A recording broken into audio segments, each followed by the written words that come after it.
Hi friends, ಇದು ಹುರಿಗಡ್ಲೆ ಚಟ್ನಿ ಪುಡಿ ಯಾವ ತರ ಮಾಡೋದು ಹೇಳ್ಕೊಡ್ತೀನಿ ನೋಡಿ.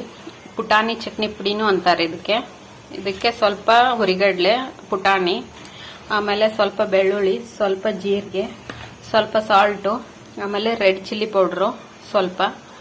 ಮಿಕ್ಸಿಯಲ್ಲಿ ಫಸ್ಟ್ ಬೆಳ್ಳುಳ್ಳಿ ಹಾಕೋಬೇಕು. ಬೆಳ್ಳುಳ್ಳಿ,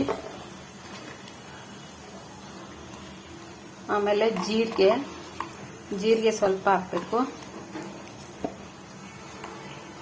ಆಮೇಲೆ ಇದು ಹುರಿಗಡ್ಲೆ, ಇದು ಪುಟಾಣಿ ಹಾಕಬೇಕು.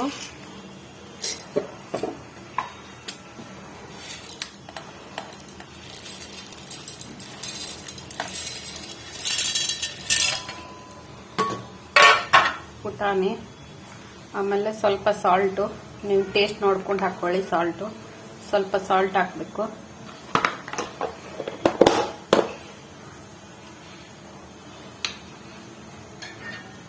ಆಮೇಲೆ ಒಂದೆರಡು ಸ್ಪೂನು ರೆಡ್ ಚಿಲ್ಲಿ ಪೌಡ್ರು, ಒಂದೆರಡು ಸ್ಪೂನ್ ರೆಡ್ ಚಿಲ್ಲಿ ಪೌಡ್ರ್ ಹಾಕಬೇಕು.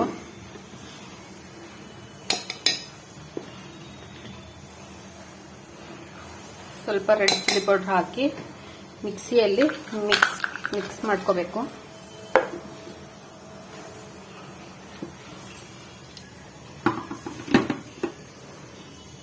ಮಿಕ್ಸಿ ಮಾಡ್ಕೋಬೇಕು.